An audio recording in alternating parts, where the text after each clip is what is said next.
31장 브살렐과 오홀리압. 하나님께서 모세에게 말씀하셨다. 내가 한 일을 보아라. 내가 유다 지파 사람 훌의 손자이며 우리의 아들인 브살렐을 직접 뽑았다. 내가 그에게 하나님의 영을 가득 채워주었고 문양을 그리고 금과 은과 동으로 만들고 보석을 깎아 물리고 나무를 조각하는 등 온갖 공예에 필요한 솜씨와 지식과 기술을 주었다. 그는 탁월한 장인이다. 또한 내가 단지파 사람 아히사막의 아들 오홀리압을 그에게 붙여주어 함께 일하게 했다. 내가 공예에 재능이 있는 모든 사람에게 기술을 주어 내가 너에게 명령한 모든 것을 만들게 하겠다. 곧 회막과 증거궤와 그 위에다 볼 속죄판과 회막의 모든 기구와 상과 거기에 딸린 모든 기구와 순금 등잔대와 거기에 딸린 모든 기구와 분향단과 번제단과 거기에 딸린 모든 기구와 대야와 그 받침대와 예복과 제상 아론과 그의 아들들이 제상 직무를 행할 때 입을 거룩한 예복과 거룩하게 구별하는 기름과 성소에서 쓸 향기로운 향을 만들게 하겠다. 그들이 이 모든 것을 내가 네게 명령한 대로 만들 것이다.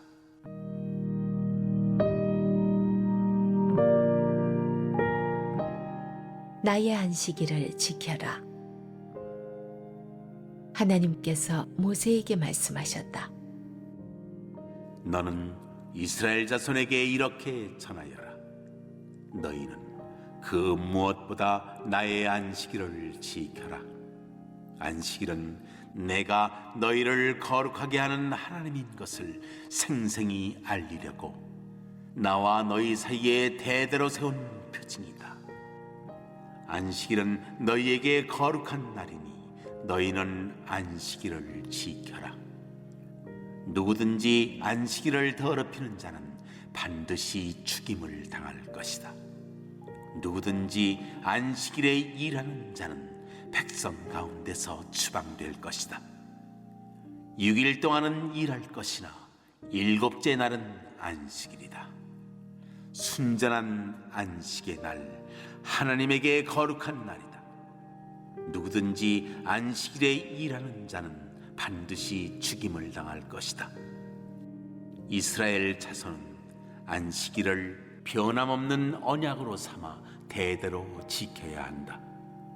이것은 나와 이스라엘 자손 사이에 세워진 영원한 표징이다.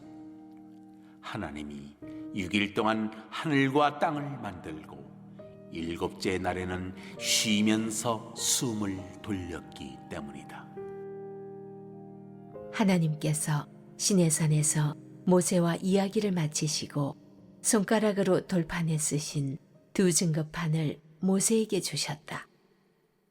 브살렐은 훌의 손자요 우리의 아들입니다. 훌은 출애굽기 17장에 아말렉과의 전투에서 등장한 인물일 가능성이 큽니다. 그는 아론과 더불어 모세의 팔을 붙들며 활약한 사람이죠. 훌이 브살렐의 할아버지라면 브살렐은 매우 젊은 기술자였을 것입니다. 하나님께서는 브살렐을 직접 지명하여 성막 건설 현장 감독으로 임명하시고 그를 하나님의 영으로 충만케 하시어 신적 지혜와 총명, 지식과 여러 기술을 겸비하게 하십니다. 그는 온갖 귀금속을 능숙하게 다루고 뛰어난 기술로 보석을 깎고 나무를 조각할 줄 아는 사람이었습니다. 창세기 1장 2절에서 하나님의 신이 수면에서 운행하시며 만물 창조 사역에 참여하셨고 창세기 41장 38절에서 이집트 파라오는 요셉 안에 하나님의 영이 계셔서 그의 지혜가 인간 수준을 넘어섰다고 실토합니다. 이제 그 지혜와 창조의 영이 부살렐과 성막 기술자들에게 충만히 임합니다. 이 지혜의 영은 잠언 8장 22절 이하의 천지창조에서 등장하는 인격화된 하나님의 지혜와 동일한 것으로 간주될 수 있습니다. 이런 비교는 성막 건설이 일종의 또 하나의 창조 사역임을 암시하죠. 다시 말해 성막 건설은 새로운 에덴 동산 창설로 간주될 수 있습니다. 하나님의 영이 만물과 인간을 창조하신 것처럼 성막과 제사장 옷을 축조하십니다. 이어 오홀리압이 지명되어 세워집니다. 그는 부살렐을 돕는 자죠. 더불어 부살렐과 오홀리압 지도하에 모든 능숙한 기술자들이 소집되고 하나님께서는 그들에게 신적 지혜로 충만케 하여 성막이 하나님께서 설계하신 대로 지어지게 하십니다. 성막과 제사장 옷은 인간이 디자인한 것이 아니기 때문에 사람의 능력과 지혜로 지을 수 없습니다. 이 성물들은 하나님께서 가르쳐 주시고 지도하셔야 만들어질 수 있습니다. 그래서 하나님의 영으로 그들을 충만케 하고 그분의 지혜가 그들의 심장에 가득 채워지게 하신 것입니다. 하나님께서는 제사장들의 손을 가득 채우심, 위임하심으로써 그들이 성막 봉사 임무를 수행하게 하셨습니다. 그와 비슷하게 하나님께서는 기술자들의 마음을 하나님의 영으로 가득 채우심으로써 그들이 성막 건설의 임무를 감당하게 하십니다. 이렇듯 성막은 사람이 짓는 것이 아니라 하나님이 지으십니다. 오늘날 우리 교회는 어떻습니까? 교회는 신자들의 공동체로 형성된 하나님의 성전입니다. 이 성전 또한 우리가 지어가는 것이 아니라 성령이 임재하여 지어가십니다. 우리는 그분이 채워주신 성령의 지혜로 성전인 교회를 섬기고 세워가는 위대한 직무를 위탁받은 자들일 뿐이지요. 7절로 11절입니다. 부살렐과 오홀리압과 더불어 기술자들이 만드는 성막의 각 비품들이 하나도 빠짐없이 다시 나열되고 있습니다. 여기서 오해하지 말아야 할 것이 있는데요. 부살렐과 오홀리압 그리고 모든 전문 기술자들은 아무런 지식과 경험도 없었고 오직 하나님께서 성령을 부어주심으로 가르쳐 주셔서 기적적인 방법으로 성막을 지었을까요? 아닙니다.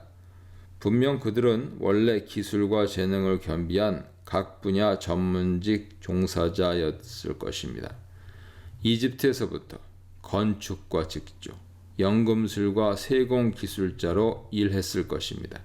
하나님께서 그들의 경험과 기술을 성막 건설에 사용하신 것이죠.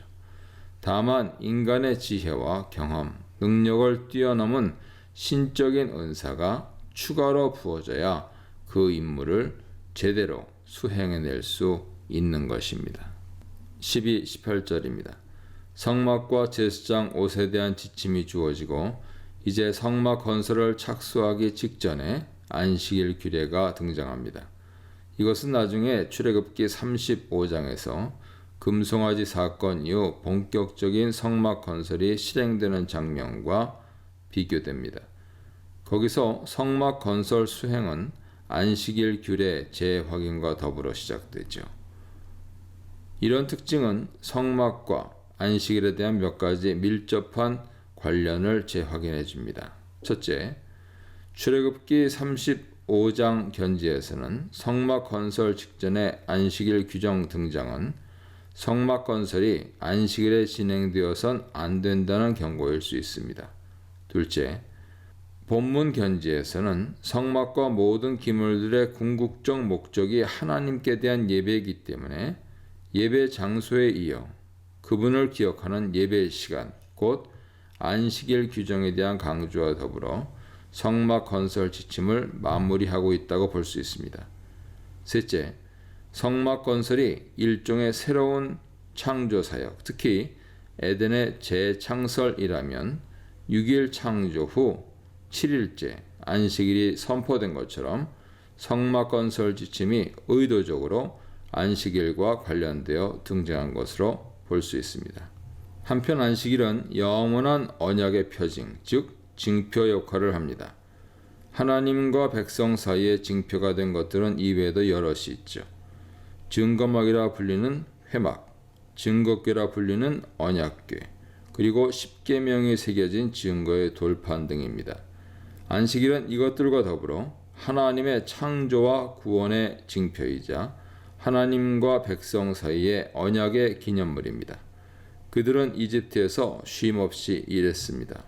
노예였기 때문입니다. 그러나 이제 그들은 하나님 창조 사역을 본받아 기쁘게 노동을 한 뒤 안식일에 쉼을 가져야 합니다. 자유인이기 때문입니다. 18절은 성막 건설 지침을 최종 마무리하는 진술입니다. 이것은 하나님께서 증거의 돌판들을 모세에게 주시는 장면이죠. 24장 12절에서는 하나님께서 두 돌판에 율법과 계명을 친히 기록했다 합니다. 돌판에 새겨진 것이 십계명 외에 다른 것을 포함하는 것처럼 보이지만 출애굽기 34장 28절은 여호와께서는 언약의 말씀 곧 십계를 그 판들에 기록하셨더라 말합니다. 출애굽기 32장 12절은 그 판의 양면 이편 저편에 글자가 있으니라 말합니다. 이 돌판은 증거판이라고 불립니다. 또한 하나님께서는 이 증거판을 법궤 안에 두라고 명하십니다. 이로 인하여 법궤는 또한 증거궤라고 불립니다. 나아가 이 증거궤가 안치된 성막은 증거막이라 불립니다. 증거판, 증거궤, 증거막은 결국 십계명 때문에 붙은 명칭들이죠. 증거판의 히브리어는 증거, 에두트인데 이것은 십계명을 의미합니다. 그럼 십계명은 무엇에 대한 증거입니까? 하나님과 이스라엘 백성 사이 언약의 증거요 징표입니다. 또한 그것은 애굽 땅에서 그들을 이끌어내신 하나님의 큰 구원과 인도하심, 그분의 위대한 천지 창조에 대한 증거입니다. 법궤 앞에 놓인 만나 항아리와 아론의 쌍난 지팡이 또한 하나님의 살아계심과 역사하심을 증거하는 물건들이었죠. 히브리서 9장에서는 이것들도 법궤 안에 함께 들어가 있었다고 보고합니다. 또한 향단이 지성소에 놓여 있다고 말함으로써 출애굽기와 민수기가 보고하는 성막의 원래 상태와 어긋나 있습니다. 히브리서 9장의 이런 변경된 성막 상태는 배교가 절정에 이른 시대 지상의 성막 모습이 아닐까 추측할 수 있습니다. 역대하 33장 그리고 35장 3절 등을 참조하면 왕조시대 일시적으로 법궤가 멋대로 성전 밖으로 돌아다녔음을 암시하고 있습니다.